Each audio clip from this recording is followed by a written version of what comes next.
आप देख रहे हैं फतेहपुर हलचल न्यूज़ चैनल। मैं हूं रमेश मोहन शुक्ला। मुझे विश्वास है अब तक का आपका दिन शुभ रहा होगा। आप स्वस्थ होंगे, सानंद होंगे और प्रसन्न होंगे।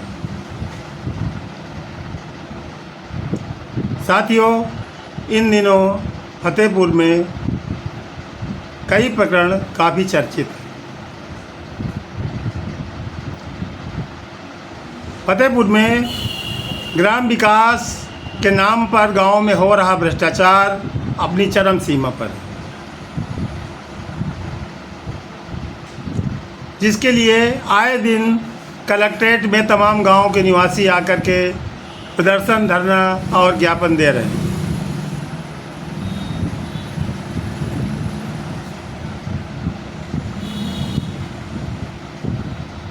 कुछ दिनों पहले आपको याद होगा कि ज़िले की तीसरी सबसे बड़ी ग्राम पंचायत सरकंडी में शासन द्वारा प्रेषित जांच टीम ने भी आकर के जांच की थी, जिसमें 16 टीमें गठित की गई थी और वो टीमें 2 दिन तक लगातार जांच करने के बाद अपनी रिपोर्ट शासन को प्रेषित करने वाली। मैं बताऊंगा उस रिपोर्ट का पूरा हाल, लेकिन उसके लिए आवश्यक है कि यदि आप वास्तव में जनपद, प्रदेश और देश की सच्ची खबरें सुनना चाहते हैं, वास्तविक विश्लेषण सुनना चाहते हैं, तो मेरे अनुरोध को स्वीकार कर लीजिए, मेरा प्रणाम स्वीकार कर लीजिए और फतेहपुर हलचल न्यूज़ चैनल को सब्सक्राइब कर लीजिए और इस वीडियो को लाइक और शेयर भी कर दीजिए। आपके इस काम से आपका कोई नुकसान तो नहीं होगा, लेकिन फतेहपुर हलचल न्यूज़ चैनल को इससे सहयोग मिल जाएगा और वो आपकी सेवा में लगातार लगा रहेगा। हाँ साथियों, मूल प्रश्न की ओर लौटता हूँ कि कुछ दिनों पहले फतेहपुर की तीसरी सबसे बड़ी ग्राम पंचायत सरकंडी में PM 1400 से अधिक आवंटित PM आवासों में हुए घोटाले की जांच करने के लिए शासन स्तर से टीम आई थी, जिसने जनपद में 16 टीमें बनाई और ग्राम पंचायत सरकंडी के 300 से अधिक बजरों में जाकर के उन्होंने आवासों का सत्यापन किया, लाभार्थियों से बयान भी लिए। जांच टीम में शामिल एक उच्च पदस्थ अधिकारी से सूत्रों के अनुसार जो सूचना प्राप्त हुई है, उसके अनुसार इन आवासों के आवंटन में 5 से लेकर 7 करोड़ रुपए तक की वसूली की गई। लेकिन अभी ये रिपोर्ट शासन के विचाराधीन है और शासन उस पर क्या निर्णय लेता है ये आने वाले समय पर निर्भर करता है। लेकिन उसके पहले ही कल यहाँ जनपद स्तर पर एक खेल हो गया,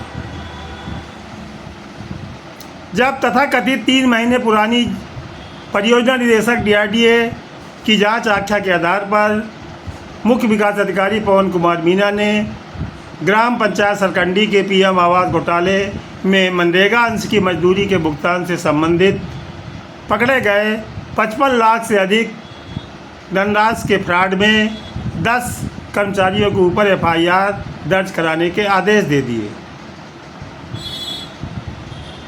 मुख्य विकास अधिकारी पवन कुमार मीणा के निर्देश के बाद हरकत में आए खंड विकास अधिकारी असोथर राहुल मिश्रा द्वारा शाम तक ये रिपोर्ट थाना असोथर में दर्ज करा दी गई।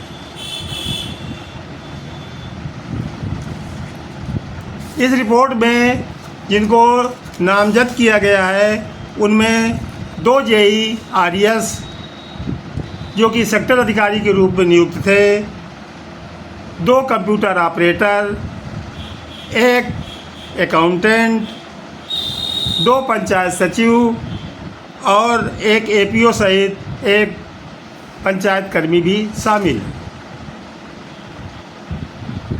ये छोटे मोहरे हैं।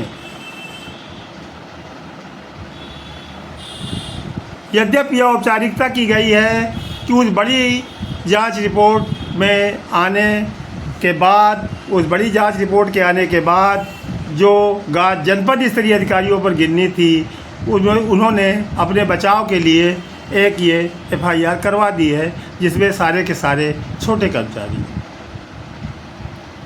प्रश्न ये उठता है कि यदि कंप्यूटर ऑपरेटर दोषी हो सकता है, तो जिसके नाम से भुगतान का डोगल शासन द्वारा आवंटित किया जाता है, वो खंड विकास अधिकारी इस FIR से दूर क्यों हैं?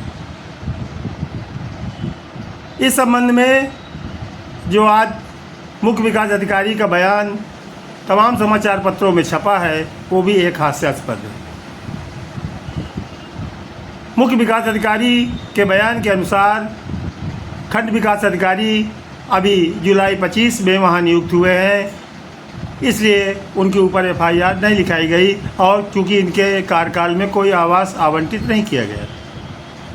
लेकिन जब पूर्व सेक्टर अधिकारी के ऊपर FIR हो सकती है, पूर्व ग्राम पंचायत विकास अधिकारी के ऊपर FIR हो सकती है, तो जिनके ज़माने में ये आवास आवंटित हुए थे, उन खंड विकास अधिकारियों के नाम FIR क्यों नहीं? उसके अतिरिक्त भी लगभग 300 से अधिक आवास जो पिछले 8 सालों के अब तक अधूरे पड़े हुए हैं, उनको पूर्ण दिखाकर शासन को गुमराह करने वाले जिम्मेदार अधिकारियों को इस कार्यवाही से दूर क्यों रखा गया?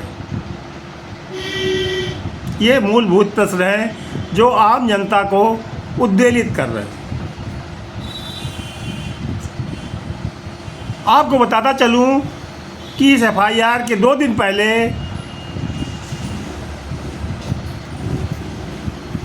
कुछ संभ्रांत लोगों ने जिलाधिकारी को ग्राम पंचायत सरकंडी में हुए भ्रष्टाचार के मामले में एक ज्ञापन और दिया गया, जिसमें 10वां वित्त आयोग, 14वां वित्त आयोग, ग्राम निधि, मनरेगा सहित ग्राम पंचायत द्वारा कराए गए कार्यों में लगभग 2 करोड़ रुपए घपले की शिकायत कर उसकी जांच की मांग भी की गई।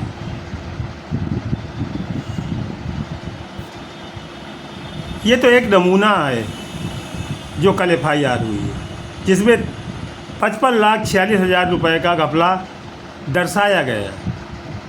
लेकिन जो बड़ी रिपोर्ट शासन स्तर से आनी है, उसमें 5 से 7 करोड़ रुपए का घपला उजागर होना लगभग प्रायः निश्चित है। और उस घपले में कौन कौन लोग दोषी पाए जाते हैं, इससे पूरे ग्राम विकास विभाग में हड़कंप मचा हुआ है।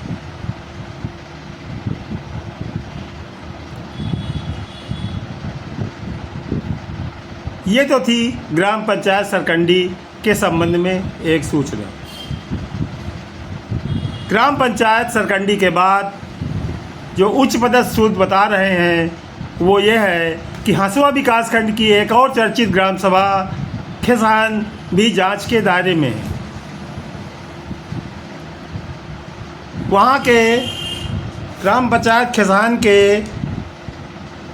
शिवम अग्निहोत्री, छोटू तिवारी, अनिल सविता, छेदी लाल सहित तमाम ग्रामीणों ने जिलाधिकारी को ज्ञापन दे करके ग्राम पंचायत में रोड, स्ट्रीट लाइट, मनरेगा, आवास आवंटन, 10वां वित्त आयोग, ग्राम निधि में कराए गए कार्यों में किए गए गबन का खुलासा करते हुए जांच की मांग की गई। जबकि मैंने इसके पहले भी आपसे बताया था कि शासन स्तर पर भी ग्राम पंचायत सरकंडी के बाद इस जनपद की लगभग 10 ग्राम पंचायत, बड़ी ग्राम पंचायतें जांच के दायरे में हैं और कभी भी किसी भी समय वहां से जांच टीम भेजी जा सकती है। सरकारी धन का इस तरह किया गया बंदरबांट निश्चित रूप से जहां ग्रामीणों का हक छीनने का काम करता है, वहीं सत्तारूढ़ दल की विश्वसनीयता को भी प्रभावित करता है। उत्तर प्रदेश राज्य की सत्ता में बैठी हुई भाजपा सरकार, जिसने भ्रष्टाचार पर जीरो टॉलरेंस अपनाने की बात की थी, उस सरकार में इस तरीके से ग्राम विकास में हो रहे करोड़ों करोड़ के भ्रष्टाचार शासन के लिए शर्मिंदगी महसूस करवा रहे हैं।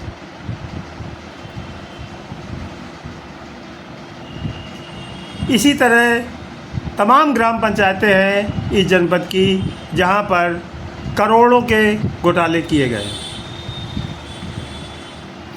लेकिन उनकी जांच अभी चूँकि हुई नहीं, खुलासा कुछ हुआ नहीं, इसलिए वो अभी पर्दे के पीछे।